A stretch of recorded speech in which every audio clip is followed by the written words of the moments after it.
صلو علی الحبیب صلی اللہ علیہ محمد صلی اللہ تعالیٰ علیہ وسلم۔ الحمدللہ رب العالمین والصلاۃ والسلام علی خاتم النبیین، اما بعد، فاعوذ باللہ من الشیطان الرجیم، بسم اللہ الرحمن الرحیم۔ الصلاۃ والسلام علیک یا رسول اللہ وعلی آلک واصحابک یا حبیب اللہ، الصلاۃ والسلام علیک یا نبی اللہ وعلی آلک واصحابک یا نور اللہ۔ سرکار دو عالم نور مجسم، شاہ آدم و بنی آدم، رسول محتشم صلی اللہ علیہ وآلہ وسلم پر درود پاک پڑھنے کے بے شمار فضائل ہیں۔ حضور علیہ السلام نے فرمایا، تمہارے نام مع شناخت مجھ پر پیش کی جاتے ہیں، لہذا تم مجھ پر احسن یعنی عمدہ اچھے انداز میں درود پاک پڑھا کرو۔ صلو علی الحبیب صلی اللہ علیہ محمد۔ ناظرین محترم، پروگرام ہے راہ علم، ایپیسوڈ نمبر 5 ہے، اور پچھلے ایپیسوڈ میں ہم نے علم دین حاصل کرنے کی فرضیت کے حوالے سے پڑھا تھا کہ اس کی مثالیں اور تفصیل کے کس طرح کب کب علم حاصل کرنا فرض ہوتا ہے، تو یہ مطلب ہمیں پتہ چل گیا تھا۔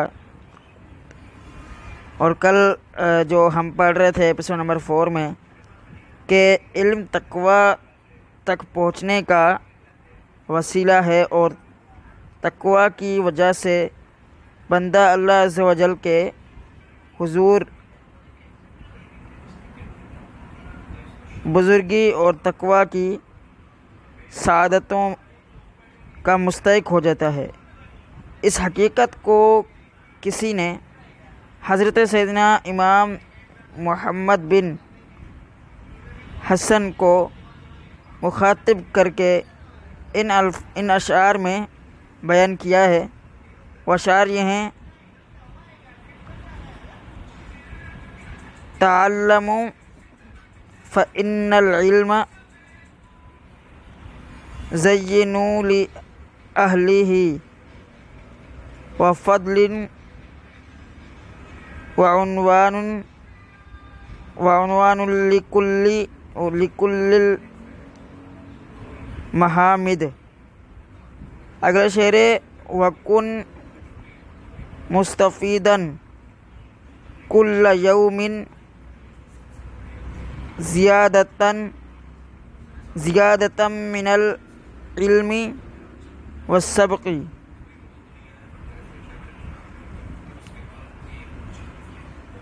فی بحور الفوائد۔ اگلا شعر ہے: تفقہ فإن الفقہ افضل القاضی۔ اگلا شعر ہے: الی البر والتقوی واعدل قاصدی۔ هو العلم الہادی الا سنن الہدی وحسن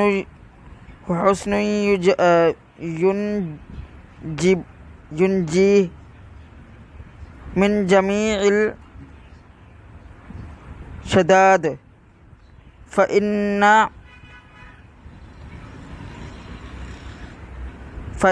فقیحا وحسدا متورعا اشد علی الشیطان من الالف عابد۔ یہ اشعار ہیں۔ اس کا کچھ عربی عبارت میں توڑ کے پڑھتا رہا ہوں، کچھ غلطی ہوئی ہو تو اللہ پاک معاف فرمائے۔ بہرحال میں اس کا ترجمہ عرض کر دیتا ہوں۔ حصول برکت کے لیے میں نے اس کا عربی عبارت پڑھی تھی۔ فرما رہے ہیں کہ علم حاصل کرو کیونکہ اہل علم کے لیے زینت ہے، اور علم اس کے لیے فضیلت اور اس بات پر دلیل ہے کہ اہل علم خصال محمودہ کمال حد تک پہنچے ہوئے ہیں۔ رائے علم سے زیادہ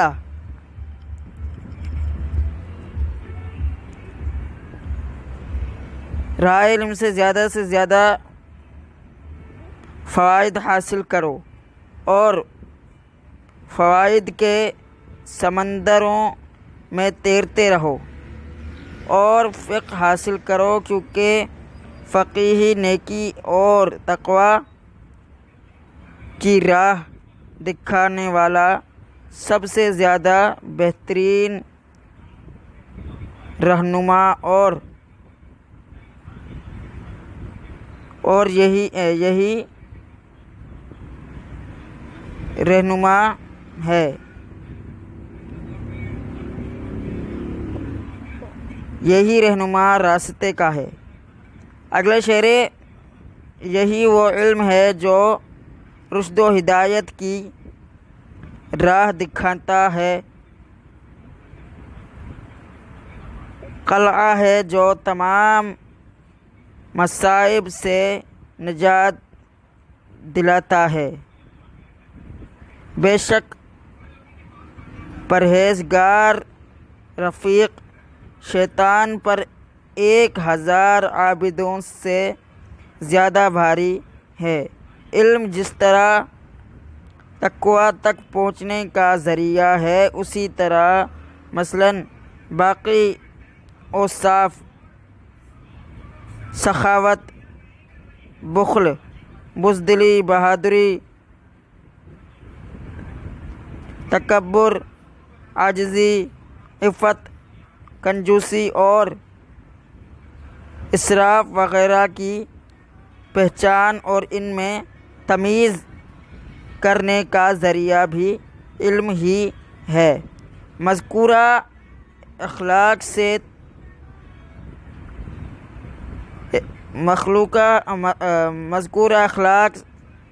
یعنی تکبر، بخل، بزدلی اور اسراف حرام ممنوع ہے، لہذا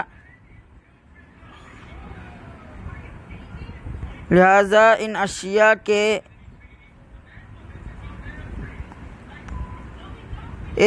متعلق اور ان اشیاء کے منفی اور مثبت پہلو سے آگاہی پر ہی سے بچا جا سکتا ہے۔ یعنی ان اشیاء کے پہلو سے جب آگاہی ہوگی تو ہی ہم ان سے بچ سکتے ہیں۔ پس ہر انسان پر، ہر مسلمان پر ان اشیاء کا علم حاصل کرنا فرض ہے۔ امام اجل سیدنا شہید ناصر الدین ابو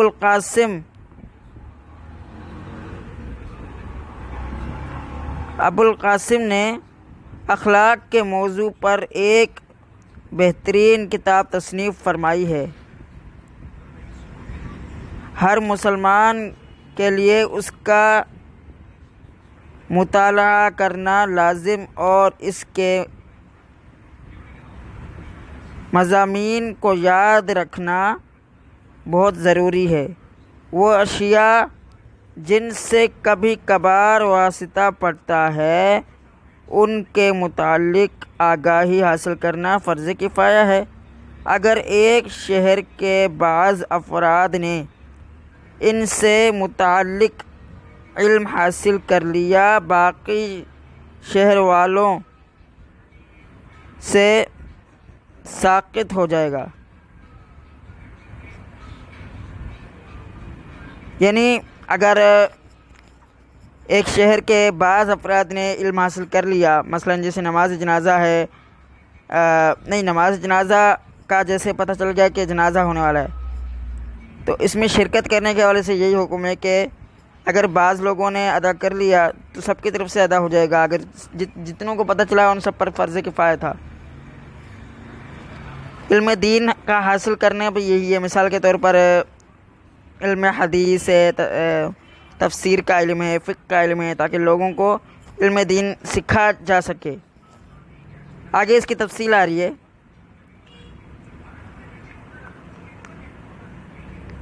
ساقط ہو جاتا ہے فرمایا، اور اگر پورے شہر میں سے کسی نے بھی ان سے متعلق علم نہیں حاصل کیا، نہ ہی تمام شہر والے حاصل نہ کیا تو تمام شہر والے گناہ گار ہوں گے۔ پس حاکم وقت پر یہ واجب ہے کہ وہ شہر والوں یعنی شہر کے لوگوں کو ان اشیاء سے متعلق علم حاصل کرنے کا حکم دے اور ان پر جبر کرے، ان کو مجبور کرے، علم کی ضرورت اور اہمیت کو بیان کرے۔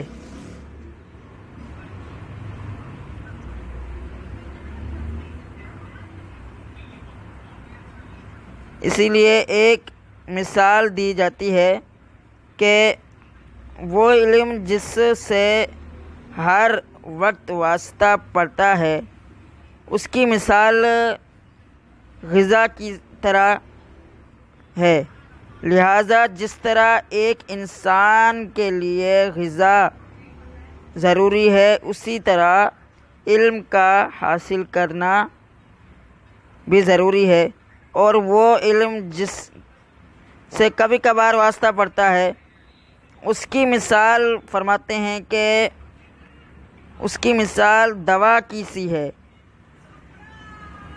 کہ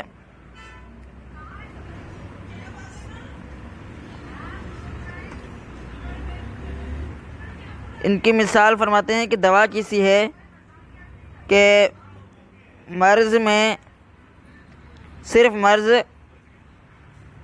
کے وقت وہ دوا کام آتی ہے، دوا مرض کی وجہ سے دوا کی ضرورت پڑتی ہے۔ جو علم طب سے آگاہی رکھتے ہیں، پس اسی طرح وہ علم جس سے کبھی کبھار واسطہ پڑتا ہے، جیسے علم کو جاننے والے چند افراد کا ہونا ضروری ہے، اور علم نجوم کی مثال مرض کی طرح ہے، لہٰذا اس کا سیکھنا بغیر کسی غرض کے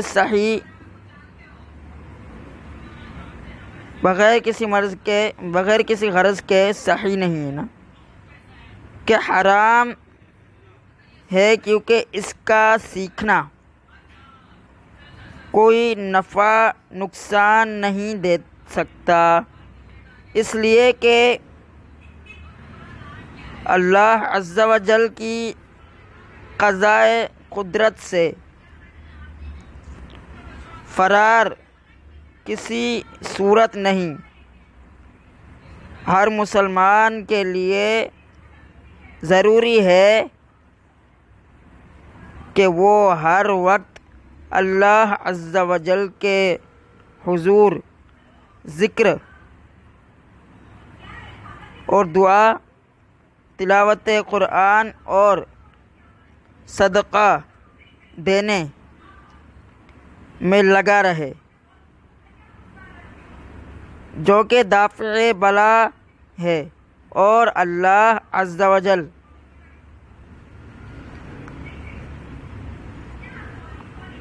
گناہوں کی معافی سے گناہوں کی معافی طلب کرے، اللہ عز و جل سے گناہوں کی معافی طلب کرے اور آخر دنیا میں عافیت کا طلبگار رہے، یعنی آخر تک دنیا میں جب تک ہے وہ اللہ تعالیٰ سے عافیت کا طلبگار رہے، تاکہ اللہ عز و جل اسے بلاؤں اور آفتوں سے محفوظ رکھے، کیونکہ یہ بات اظہر من الشمس ہے، یعنی سورج کی طرح ظاہر ہے کہ من رزق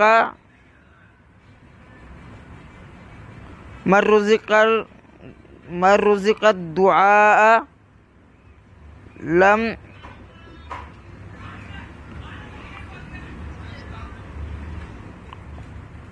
لم فحرم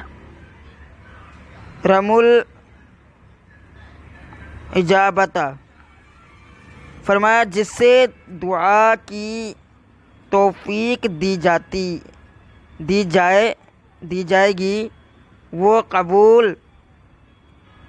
قبولیت سے ہرگز محروم نہ کیا جائے گا۔ لیکن اگر تقدیر میں کسی مصیبت کا پہنچنا لکھا ہے تو ضرور پہنچ کے رہے گی، وہ ضرور پہنچے گی۔ البتہ دعا کی برکت سے اللہ عز و جل اس میں تخفیف کر دے گا اور اسے صبر کی توفیق عطا فرمائے گا۔ ہاں، اگر کوئی شخص اتنی مقدار میں علم نجوم حاصل کرتا ہے، علم نجوم کو سیکھنا چاہے کہ جس کے ذریعے قبلہ اور اوقات نماز کی معرفت سے آگاہی ہو سکتی ہے تو جائز ہے، یعنی یہ نماز کے اوقات وغیرہ کے حوالے سے ہے۔ علم طب کا سیکھنا بھی جائز ہے کیونکہ دوسرے اسباب ضروریہ کی طرح یہ بھی ایک سبب ہے اور دیگر ضروری اسباب کی طرح اس کا سیکھنا بھی جائز ہے۔ خود سرکار دو عالم نور مجسم صلی اللہ تعالی علیہ وآلہ وسلم سے علاج و معالجہ ثابت ہے۔ حضرت امام شافعی رحمۃ اللہ تعالی علیہ کا قول ہے کہ سیکھنے کے قابل صرف دو علم ہیں۔ پہلا علم فقہ، احوال دینیہ کی پہچان کے لیے، اور دوسرا علم طب، بدن انسانی کی پہچان کے لیے۔ ان کے علاوہ جو دوسرے علوم ہیں وہ تو مجلس کا توشہ ہیں۔ اللہ عز و جل سے دعا ہے کہ ہمیں اللہ پاک عمل کی توفیق عطا فرمائے۔ پروگرام کا وقت ختم ہوا۔ صلو علی الحبیب صلی اللہ علیہ